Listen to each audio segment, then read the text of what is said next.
4년 만입니다. 4년 만. 이재명 대통령의 사법 리스크의 핵심으로 꼽혔던 이 대장동 사건 핵심 의혹. 법원의 첫 번째 판단이 오늘 나왔습니다. 아시는 것처럼 이재명 대통령은 이 대장동 사건 관련해서 민간업자들과 같은 혐의로 기소가 돼 있지만 이재명 대통령 취임 이후에 현재 재판은 중지돼 있죠. 오늘 1심의 결론 5명 모두 유죄입니다. 법 앞에서 만인이 평등하다 헌법 제11조인데요. 단 한 사람만 지금 예외가 되고 있습니다. 받고 있지 않습니다. 대통령이란 이유로. 근데 헌법 어디에도 대통령이 재판 받지 않아도 된다는 말이 없고 현행법상에서는 지금 재판을 반드시 받아야 되는데도 불구하고 지금 대통령은 재판받고 있지 않습니다. 저와 그리고 모든 국민들은 다 이렇게 법의 심판을 받고 있습니다. 단 한 사람만 예외가 되는 것이 이재명 쪽에서 지금 권력을 가지고 유권 무죄, 무권 유죄 이렇게 지금 만들어가고 있는 그리고 진술들이 바뀌고 있는 권력에 따라서 이런 내용들을 보면서 참담함을 느낍니다. 4년 만에 난 선고인데 소감 한 말씀 해주시죠. 혹시 검찰 구형량 어떻게 보시나요?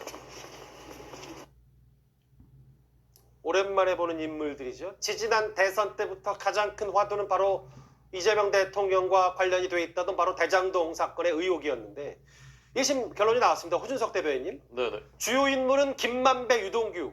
징역 8년, 추징금 428억. 모두 유죄, 구속. 파장이 좀 있을 것 같아요.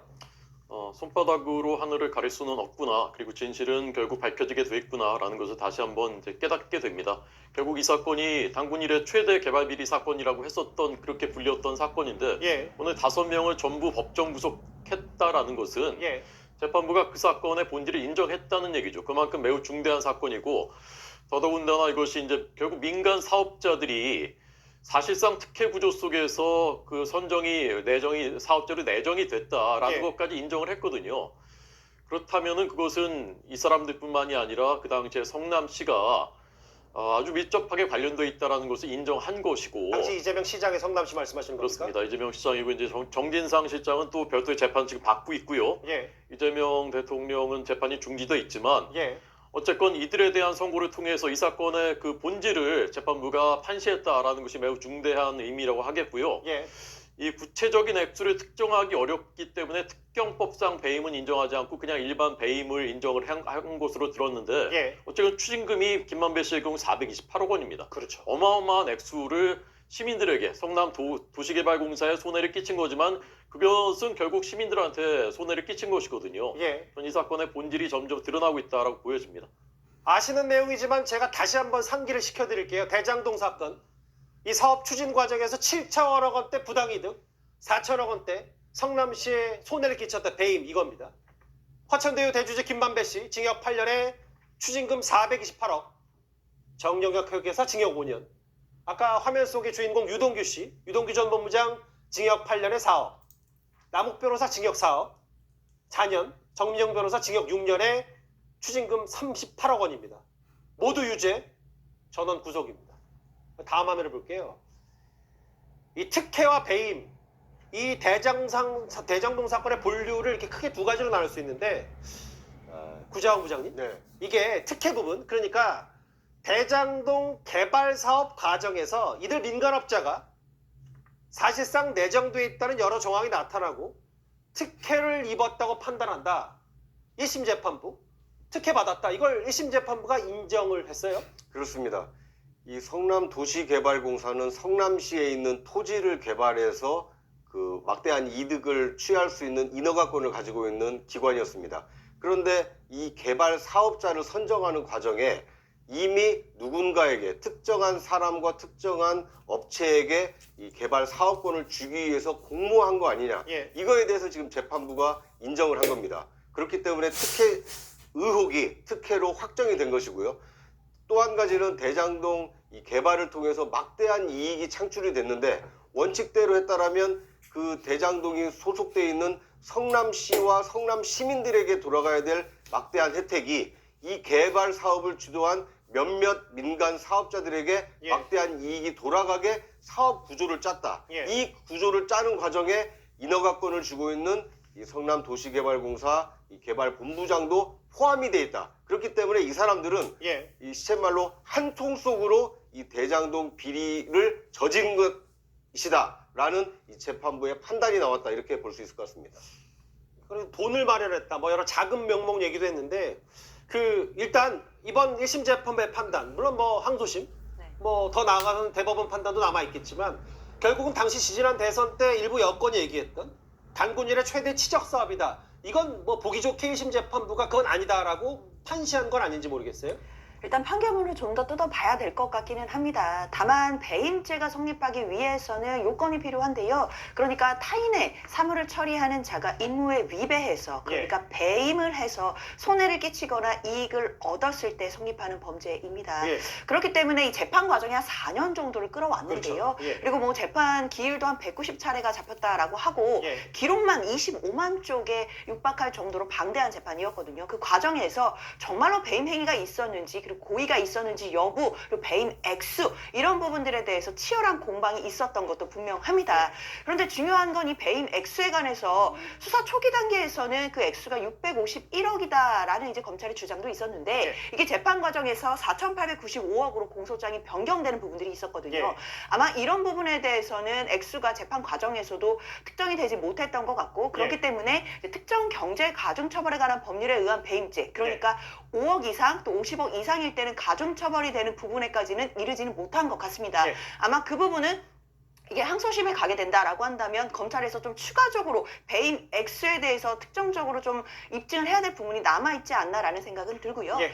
다만 이 배임이라는 것 자체가 일단 인정된 상황이기 때문에 예. 그 부분에 대해서만큼은 지금 고의 여부나 그리고 손해가 있었다는 점 그리고 이익을 얻었다는 점 이 부분은 유죄로 판단됐다라는 점에 대해서는 뭐 인정할 수밖에 없는 것 같습니다. 근데 장 변호사님 이제 배임 매기를 주로 하셨는데 특혜 부분이 어쨌든 업자들에게 과도한 이익을 몰아주고 성남시는 이걸 묵인했다는 다 아는 사람 줬고 이거 다 유착 관계 있는 거 아니야? 특혜를 인정했다는 게 더 큰 의미가 있는 건 아닌지 모르겠어요. 왜냐하면 배임죄라는 것 자체가 신분범입니다. 그러니까 타인의 사물을 처리하는 자라는 신분에 있는 사람이 결국 임무에 위배해서 예. 손해를 끼치거나 이익을 얻는 행위가 배임죄이기 때문에 예. 결국에는 뭐 특혜가 있었다든지 이런 부분들이 입증이 돼야만 결국에는 고의가 인정돼서 배임죄로 넘어갈 수 있는 부분들이 있거든요. 예. 그렇기 때문에 이번 판결을 뭐 아직은 판결문까지 다 보지 않았기 때문에 예단하기는 어렵지만 예. 적어도 그 과정에서 이 사업 과정에서 배임 행위 그러니까 임무를 위배한 행위가 있다라는 부분이 인정을 했고 그 예. 부분은 어느 정도의 특혜가 있었다라는 점도 재판부가 인정한 것으로 봐야겠습니다. 이게 대장동 개발 사업 당시에 이제 성남시가 주했던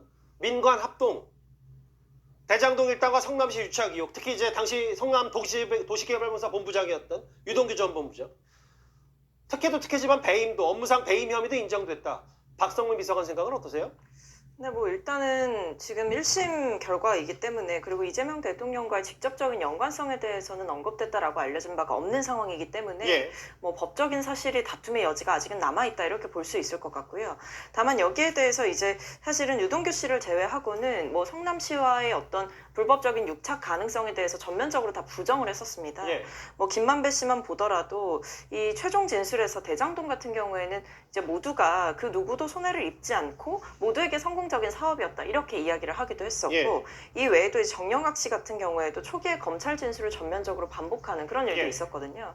그렇기 때문에 이게 성남시에 막대한 손해를 끼쳤다라는 것이 결국은 배임이 성립하는 핵심적인 요건인데 예. 결과적으로 봤을 때 이것이 성남시도 막대한 이익을 많이 가져갔기 때문에 예. 과연 이것이 배임이 성립되는가에 대해서는 여전히 다퉈볼 여지가 있다라고 보고 있습니다. 그 구장 부장님 네.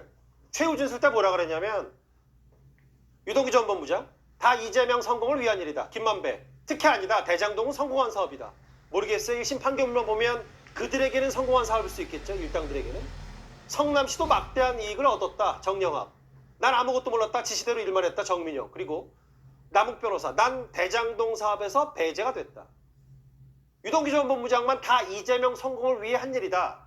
그러니까 선거 자금 뭐 이런 것도 유 전 본부장이 주장한 바 있어요. 그렇습니다. 어떻게 보면 당시 성남시장을 맡고 있던 이재명 대통령과 이 대장동 개발에 뛰어든 민간 이 개발 사업자들 사이에 가운데 매개자 역할을 한 사람이 유동규 이 성남도시개발공사 본부장이었습니다. 예. 그런데 그 성남시를 대리해서 그 대장동 개발의 인허가권을 행사했던 유동규 씨가 지금 당시 성남시장이던 이재명 대통령을 위해서 한 일이다 이렇게 진술을 하고 있기 때문에 예. 앞으로 이재명 대통령은 이 재임 중에는 형사소추를 받지 않기 때문에 재판은 중지돼 있습니다만 예. 퇴임 이후에 만약 유동규 씨의 저 진술에 대한 이 재판부 판단 결과에 따라서는 이재명 대통령에 대한 이 대장동 특혜 개발 의혹에 대한 책임이 전가될 수도 있는 상황이기 때문에 예. 오늘 나온 이 대장동 일당들에 대한 이 유죄 판결이 앞으로 이재명 대통령 퇴임 이후에 어떤 영향을 끼칠지 상당히 주목이 되는 상황입니다. 잘 아시다시피 당시 대장동 사업의 최종 결재권자는 바로 성남시장인 이재명 대통령입니다.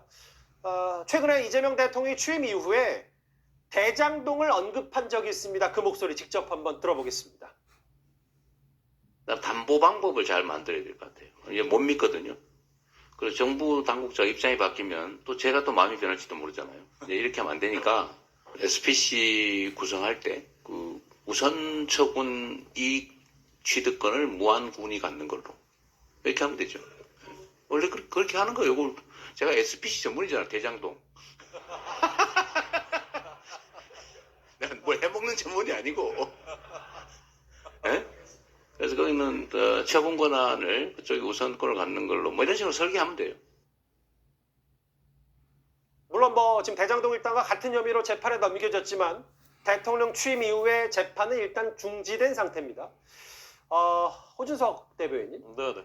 그런데 오늘 유동규 전 본부장의 8년을 선고하면서 모든 걸 유 전 본부장이 단독으로 결정하지 않았다. 1심 재판부는 이렇게 판단하고 있거든요. 그거는 재판부뿐만이 아니라 초등학생들도 저는 그 생각할 수 있는 상식인 것 같습니다. 예. 지금 액수가 뭐 수백억, 수천억 이런 단위인데 예. 성남 도시개발공사의 기획본부장이 그거를 다 결정했다? 그것을 믿을 사람이 어디 있겠습니까? 삼척동자도 믿지 않을 얘기죠. 결국 최종 결재권자가 누구냐? 이재명 성남시장이 그 당시 최종 결정권자이고 이 재선 선거 자금으로도 흘러 들어갔다라는 부분을 오늘 재판부가 어떻게 판단을 했는지 모르겠는데 예. 어쨌건 이런 부분들도 앞으로의 재판에서 이제 결국 저는 이제 밝혀질 거라고 생각이 들고요. 예. 지금 오늘 유죄 판결 받은 사람 중에 김만배 씨 빼고 나머지는 다 이재명 시장이 관련 있다라고 다 진술을 했었습니다. 예. 그런데 갑자기 이제 정권이 바뀐 다음에 이제 다 말을 바꿨단 말이에요.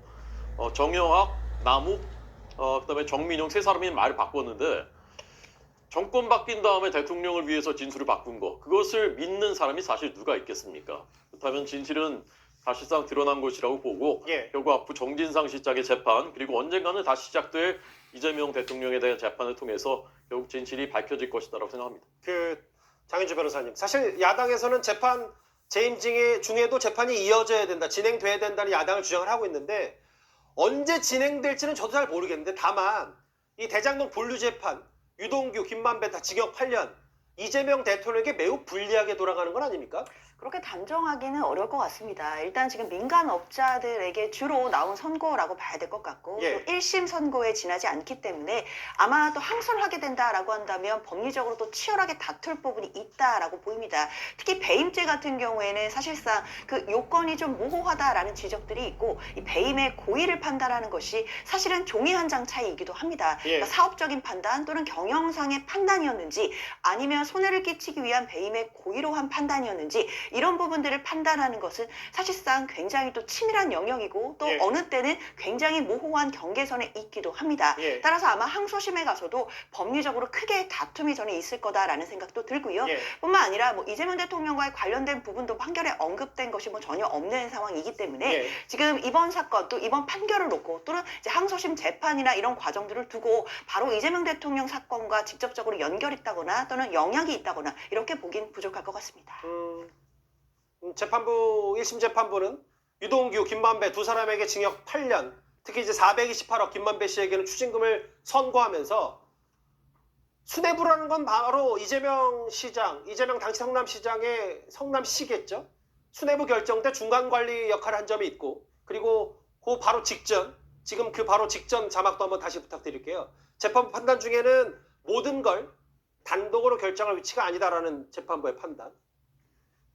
같은 혐의로 재판에 이재명 대통령이 넘겨져 있는데 재판은 중지된 상태이기 때문에 오늘 저 1심 재판부의 판단이 무척이나 중요했습니다.